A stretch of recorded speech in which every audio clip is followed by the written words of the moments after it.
I have a brother. His name is Drew. He is 16 and goes to a local high school. He has an affinity for colors, a particular interest in numbers, and likes to make YouTube videos. When Drew was 2 years old, he was diagnosed with pervasive developmental disorder not otherwise specified, which in 2013 became wrapped under the autism spectrum disorder category. According to the CDC, roughly 1 out of 44 students have autism, while 1 in 5 students have a learning difference. However, students with varying degrees of these learning differences are often lumped together into one class without careful lesson plan or curriculum that is focused on challenging them and helping them learn effectively. Drew is a victim of the school system's failure.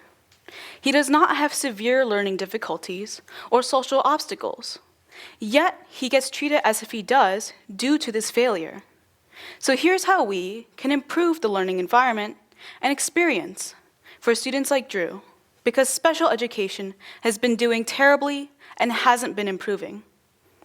So many of you already know what special education is, but for those who don't, I'll define it. Special education is defined as a specially designed instruction that accommodates a student's unique needs that are eligible to receive special education services. So what's the problem? Well, the Western governors define the intent of special education as enabling a student who are eligible to receive special education services and enabling them to reach their fullest academic potential. Again, this sounds ideal. But when a student is placed into special education, they are enrolled into a separate track, often easier, less challenging, and overall more restrictive. And in this track, there is a variety of students in this one class, which will cause many problems due to this variety of needs that cannot all be accommodated within one classroom. This is a prime example of blatant ableism. Schools often have what's called a curriculum assistance class, where students of various special needs, different ages, different grades, and overall different special needs are placed into one class to finish assignments, exams, and work on the subjects they're having difficulties with. There is but one teacher for all of these students. Special education needs to do better.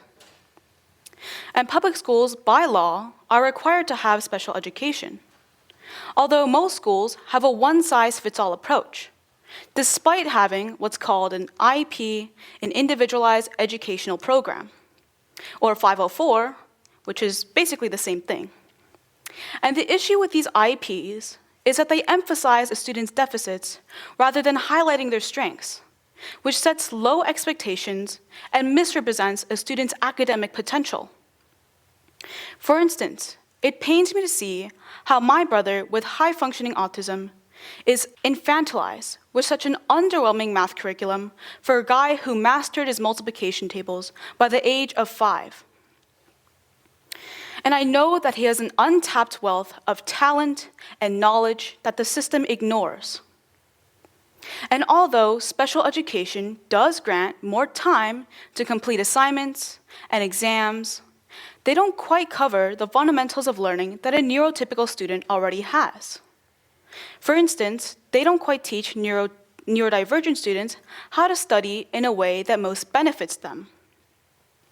Drew is a passionate mathematician and a talented coder, but he was never taught how to read long passages for a prolonged amount of time, or study for exams via memorization. So he was stuck struggling in his challenge areas. And he wasn't necessarily prepared for those popcorn readings or grueling pop quizzes.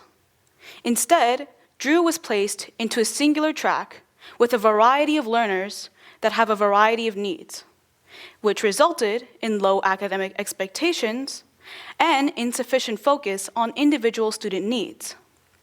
So we're starting to see a pattern here, right?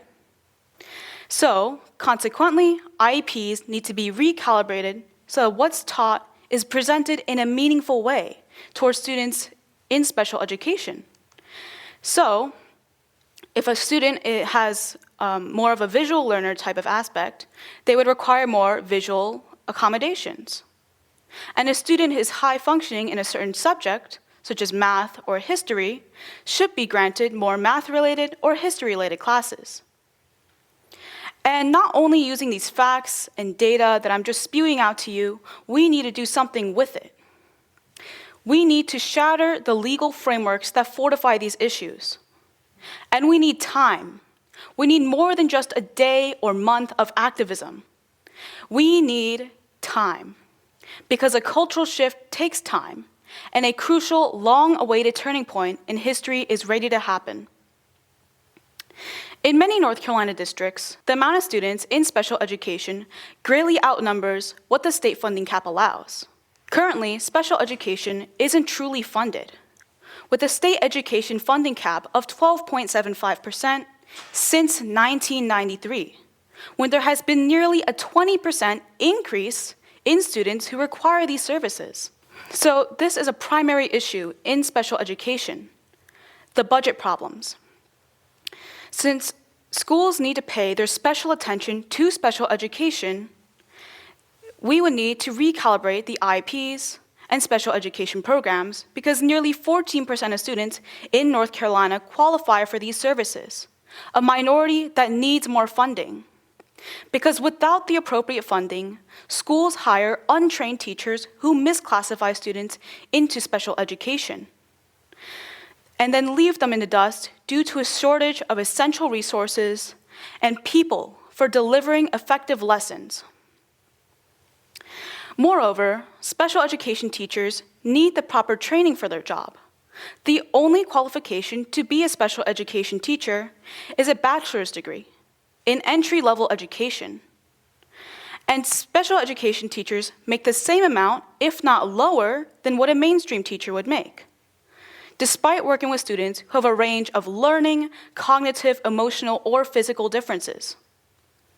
So teachers serving students with the highest needs make the lowest salaries. And I'm going to reinforce that.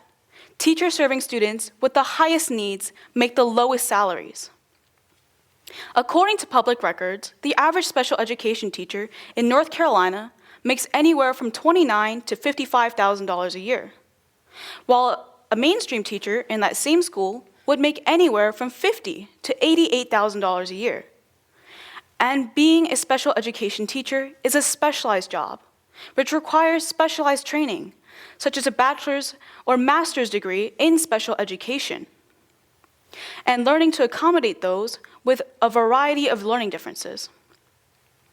Similar to how surgeons specialize in varying types of surgeries and make varying salaries, special education teachers need to be trained properly and adequately paid. According to the K-12 Dive, only 17% of these teachers feel well prepared to teach students with mild to moderate learning differences, while 60% feel somewhat prepared to teach students with these same differences. And this needs to change, because it has been the fundamental issue in Drew's educational journey. Drew had to transfer more than 4 times in just his elementary years because he could not find a decent special education program within the schools he went to. And adding on to this, typically there is a hatred for those with learning differences. Learning differences are framed as something strange, a historical aberration. But people with learning differences have been around since the beginning of humanity and have been stigmatized since. In ancient Rome, children with learning differences were publicly persecuted and treated as objects of scorn. Children who were blind, deaf, or intellectually underdeveloped were reportedly thrown into the Tiber rivers by their parents. And before the Education for All Handicapped Children Act of 1975, roughly 4 out of 5 children were denied an education or opportunities to learn.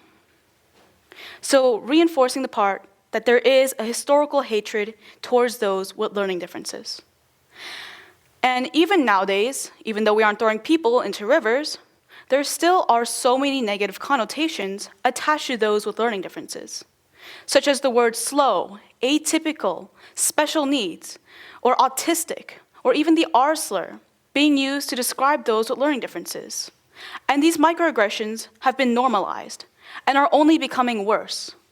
And even though words like the R slur have been recently stigmatized, there still are so many harmful labels out there. And with these harmful labels, there needs to be change. And we need to recognize as a society how insensitive these terms are and what is right and wrong, and understand that a person with a learning difference isn't only their learning difference. They are everything they can give and do, the things they like and dislike, the things they offer. They are a person, so let's start treating them like one. Instead of dangling these insulting labels over people's heads, let's learn to accommodate those with learning differences. And even though we shouldn't completely rebrand neurodivergency as something that isn't a disability, because in many cases it functions as one, but we should stop using these harmful labels. Most of the people who have made the most extraordinary fashion and art, create the world's most iconic mathematical or scientific discoveries, have learning differences. These include Albert Einstein or Tommy Hilfiger, for example, who both have dyslexia. And in a society built around neurotypical people, neurodivergence does make it hard to carry out certain tasks, but it should not be seen as something like a harmful impediment that limits a person's ability to do great things under all circumstances. Such as Mozart, Albert Einstein, Tommy Hilfiger, Bill Gates, Chuck Close, Alexander Graham Bell, among many others, were reported to have learning differences according to the University of Utah. And using this, we must tell our legislators and remind them that improving our schools and special education is a priority. Write letters, make phone calls, donate, because politicians don't recognize an issue until their constituents won't stay silent about it. So networking and joining communities to make your voice heard is vital and is the best thing you can do for students in need of these services. Because generally, schools seem to have low expectations for students in special education, such as my brother, for example, Drew. Despite their future plans or high-functioning skills, the system is failing us. And when I say us, I mean our future, the generation that is being educated right now. And if we are not nurturing and educating our future generation to the best we can, we must question ourselves. What are we doing? And this is not at the fault of individual teachers or students. The school district needs to pay special attention to special education. Thank you.